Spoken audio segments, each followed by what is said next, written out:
سب سے پہلے امام بخاری رحمۃ اللہ علیہ صحیح بخاری کتاب فضائل اصحاب النبی نبی کتاب، اس کے تحت باب فضائل اصحاب النبی صلی اللہ علیہ وسلم. امام بخاری رحمۃ اللہ علیہ نے اس باب کے تحت تعریف بیان کی صحابی کی. ومن صحب النبی صلی اللہ علیہ وسلم اور راہ من المسلمین فہو من اصحابہ. صحابی کون ہوتا ہے؟ اب یہ دیکھو یہاں سے لغوی بحث ختم، لغوی کو ہم سمجھ چکے ہیں. اب یہاں سے اصطلاحی بحث. ہمارے دین میں اصحاب کرام کن کو کہا گیا؟ اصحاب رسول سے مراد کون لوگ ہیں؟ ومن صحب النبی صلی اللہ علیہ وسلم، جس نے نبی صلی اللہ علیہ وسلم کی صحبت اختیار کی، جس نے نبی صلی اللہ علیہ وسلم کی. بھائی جاگ رہے ہیں، سو گئے؟ بھائی یہاں سے جاگنا ہے، بھائی یہاں سے جاگنا ہے، آنکھوں سے نہیں، یہاں سے. وہ جس نے نبی صلی اللہ علیہ وسلم کی صحبت اختیار کی، اور راہ من المسلمین، یا نبی صلی اللہ علیہ وسلم کو دیکھا ہو. من المسلمین وہ ہونا چاہیے مسلمانوں میں سے، وہ ہونا چاہیے مسلمانوں میں سے. فہو من اصحابہ، فہو من اصحابہ، پس وہ رسول اللہ صلی اللہ علیہ وسلم کے صحابہ میں سے ہے. ابھی سنو امام بخاری رحمۃ اللہ علیہ کیا بتانا چاہ رہے ہیں، توجہ سے. ابو لہب صحابی نہیں ہے. او بھائی میرے، ابو لہب صحابی نہیں ہے. ہو سکتا ہے ہمارے درس کا عنوان جو تھا سلسلہ معرفت فضائل، سلسلہ معرفت الصحابہ و اہل بیت تھا. ہو سکتا ہے سننے والوں میں سے کسی کے ذہن میں کھلبلی چل رہی ہو، اتنی دیر سے صحابی ہو رہی ہے، اہل بیت کا تو نام ہی نہیں آ رہا، کب آئے گا؟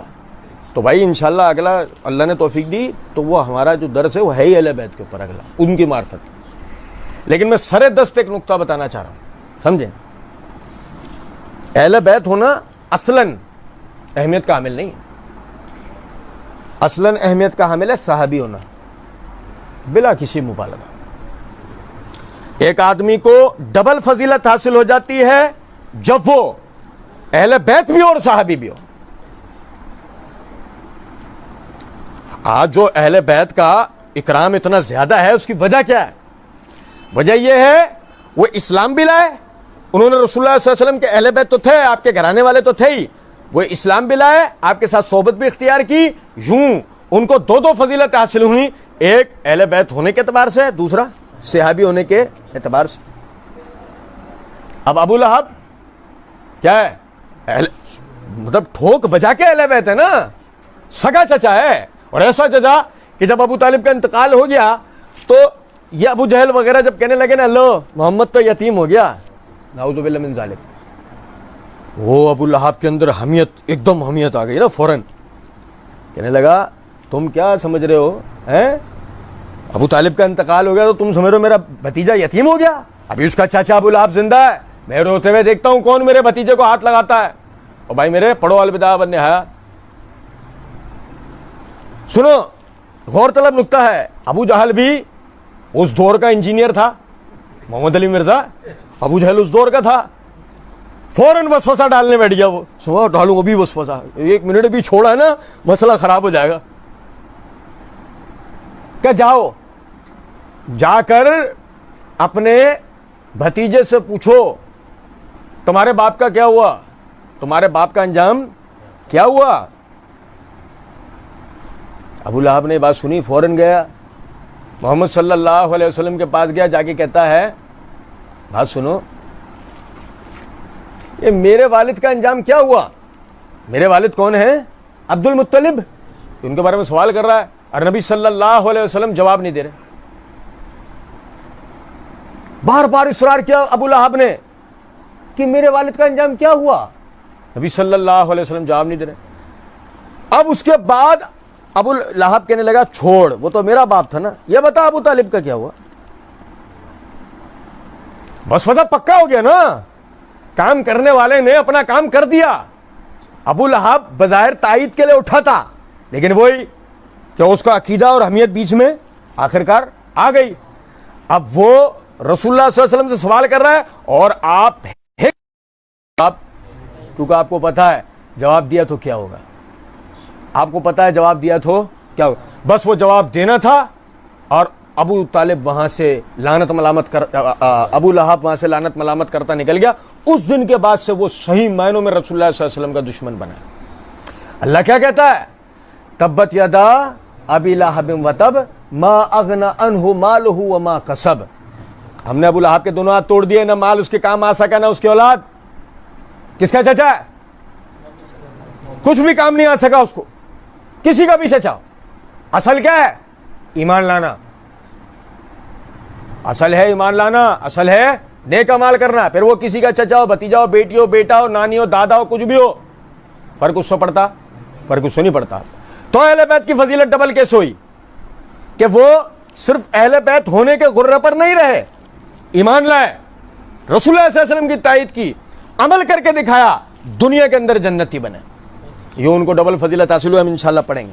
تو نبی امام بخاری رحمۃ اللہ نے بتایا ومن صحب النبی صلی اللہ علیہ وسلم, جس نے نبی صلی اللہ علیہ وسلم کی صحبت اختیار کی ہو, اویس کرنی اسی وجہ سے صحابی نہیں کہلاتے.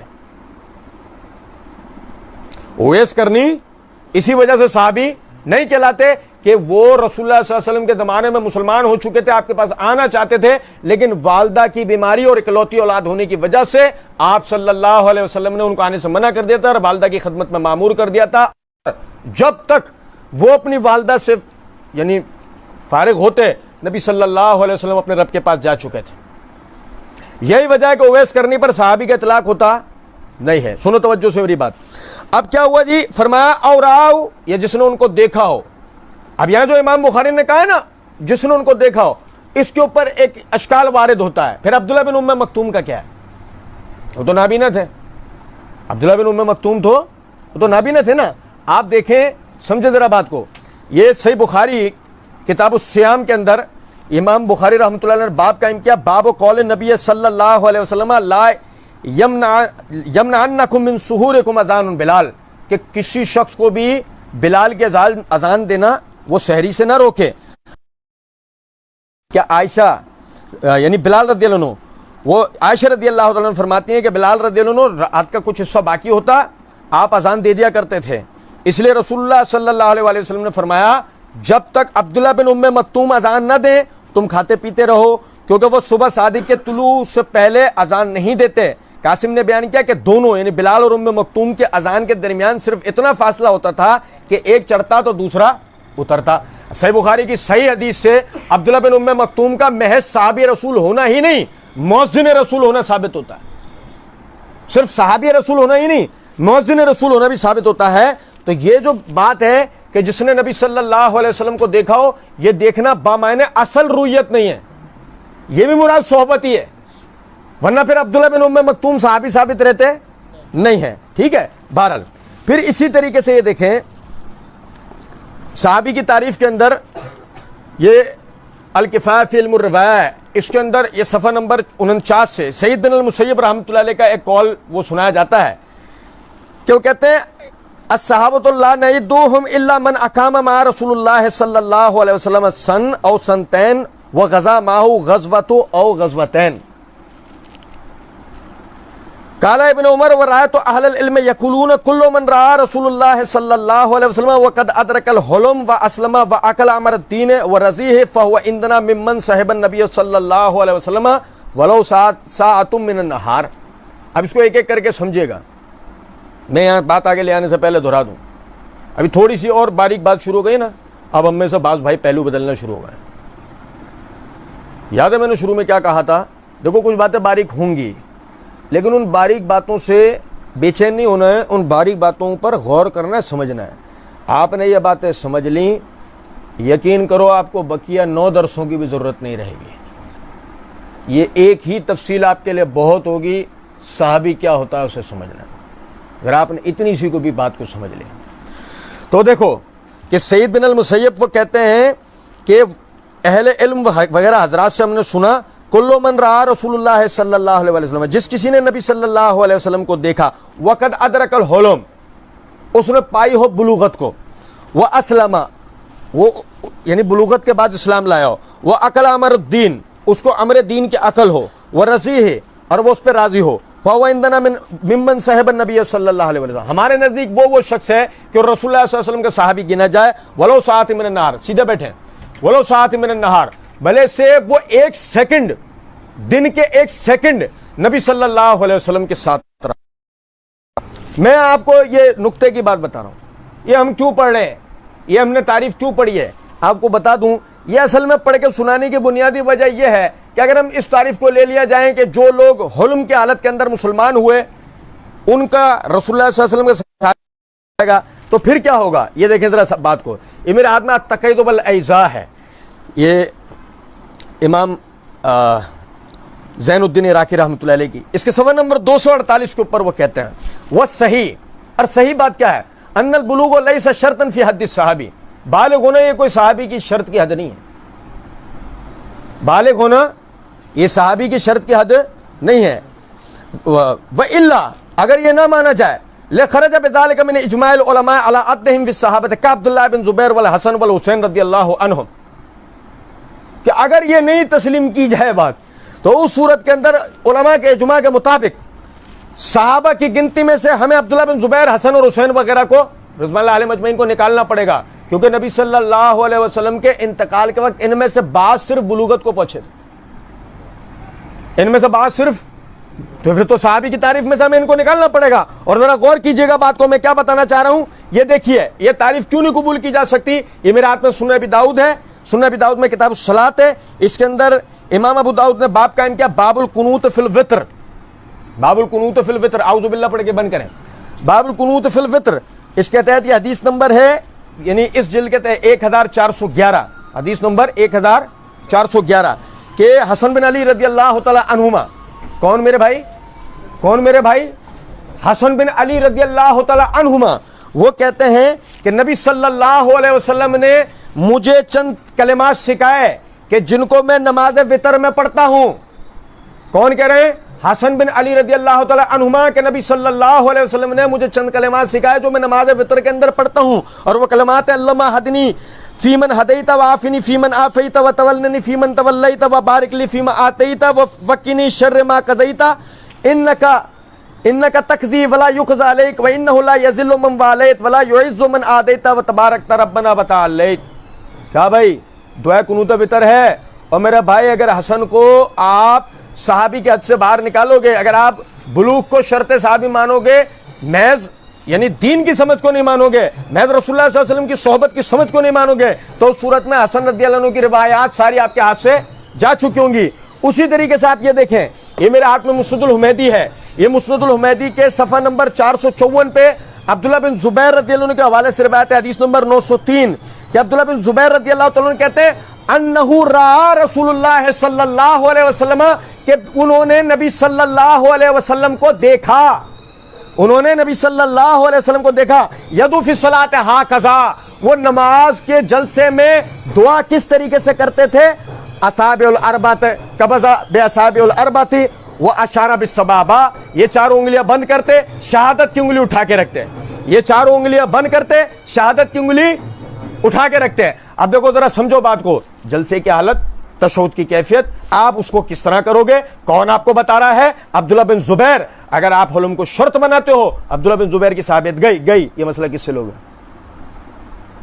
نماز کا یہ مسئلہ یہ آپ کس سے لوگے, سمجھ رہے بات کو نہیں. اب اس کے بعد دیکھیں یہ جو بات کی گئی, کل من یعنی کہ لا نعیدہم الا من اقام مع رسول اللہ صلی اللہ علیہ وسلم سنتن او سنتن وغزا معہ غزوہ وغزوتین, کہ ہم اسے رسول اللہ صلی اللہ علیہ وسلم کا صحابی جانتے ہیں کہ جو نبی صلی اللہ علیہ وسلم کے ساتھ سال 2 سال رہا ہو, ایک یا دو غزوے کی ہوں, ایک یا دو غزوے کیوں. آپ سمجھے ذرا اس بات, اس کو بات آگے لے آنے سے پہلے میں آپ کو ایک چیز بتاتا ہوں. امام بخاری رحمۃ اللہ علیہ نے ایک نقطہ سمجھایا. صحیح بخاری میرے ہاتھ میں کتاب العلم, یہ کتاب العلم کے اندر امام بخاری نے باب قائم کیا, باب متى یصح السماع الصغیر, کہ چھوٹے بچے کا سماع حدیث علم دین حاصل کرنا یہ کب مناسب ہو جاتا ہے, جائز ہو جاتا ہے. اس کے تحت حدیث نمبر 77 ہے.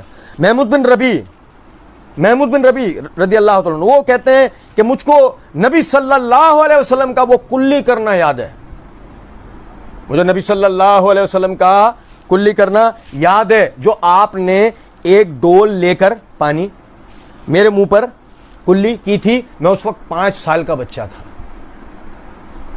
بھائی میرے توجہ کریں, میں کیا بتا رہا ہوں کہ مجھے بھائی نبی صلی اللہ علیہ وسلم نے محبت میں, پیار میں, ان کا دل بڑھانے کے لیے کہ وہ رسول اللہ صلی اللہ علیہ وسلم کے ساتھ کھیلیں, مانوس ہو جائیں, انہوں نے رسول اللہ صلی اللہ علیہ وسلم نے ان پر کلی محبت میں, پیار میں ان پر کی. بھائی میرے توجہ کریں, ٹھیک ہے, آپ سمجھیں. بتا رہے ہیں محمود بن ربی، میں اس وقت کتنا بڑا تھا؟ میں اس وقت 5 سال کا تھا. 5 سال کے ہیں، بتا رہے ہیں. جز رفع الدین میں امام بخاری رحمۃ اللہ علیہ نے عبداللہ بن عمر رضی اللہ تعالیٰ عنہ کے رفع الدین کرنے کی روایت پر یہ جو اعتراض کیا جاتا ہے، وہ چھوٹے بچے تھے انہیں کیا پتا، وہ چھوٹے بچے تھے انہیں کیا پتا، اس کا جواب دیتے ہوئے امام بخاری رحمۃ اللہ علیہ عبداللہ بن عمر رضی اللہ عنہ کے ایک تو یہ روایت لائیں کہ نبی صلی اللہ علیہ وسلم نے عبداللہ بن عمر رضی اللہ عنہ، جس کو آپ کہتے ہو کہ رسول اللہ صلی اللہ علیہ وسلم کے زمانے میں چھوٹا بچہ تھا، یعنی 9-10 سال 11 سال کی عمر رکھنے والے عبداللہ بن عمر رضی اللہ عنہ کو آپ کہتے ہو جو چھوٹا بچہ تھا، نبی صلی اللہ علیہ وسلم، امام بخاری رحمۃ اللہ علیہ نبی صلی اللہ علیہ وسلم کی حدیث لے کے آئے ہیں کہ انہو من رجل صالح، یہ نیک مردوں میں سے ہے. 8-9 سال 10 سال کے بچے کے لیے نبی صلی اللہ علیہ وسلم نے لفظ کیا استعمال کیا ہے میرے بھائی؟ رجل، پورا مرد، پورا مرد. کیوں؟ کیونکہ اس کی وجہ ہے نبی صلی اللہ علیہ وسلم کی صحبت حاصل کرنے والے 5 7 9 8 7 6 10 11 12 سال کے بچوں میں وہ آگاہی، وہ شعور، وہ حکمت، وہ علم، وہ حلم، وہ بردباری ہوتی تھی جو ہمارے ڈھونگوں میں نہیں ہے. جبھی تو بکواس کرتے ہیں ان کے لیے، شعور ہوتا تو ان کے لیے بکواس کرتے ہیں. اور بھائی سنو ذرا توجہ سے، محمود بن ربی کہتے ہیں 5 سال کا بچہ تھا، مجھے یاد ہے. اب امام بخاری نقطہ کیا سمجھانا چاہ رہے ہیں؟ 5 سال کے بچے کو، سنو ذرا توجہ سے بات، 5 سال کے بچے کو رسول اللہ صلی اللہ علیہ وسلم کی معمولی سی وہ مزاح کرنا، وہ انہیں خوش کرنا یاد ہے. جو دین کے نام پہ فرمائیں گے وہ یاد نہیں ہوگا؟ جو دنیاوی بات تھی وہ یاد ہے؟ جو دین جس میں تقدس و عقیدت کا پہلو ہے وہ یاد نہیں ہوگا؟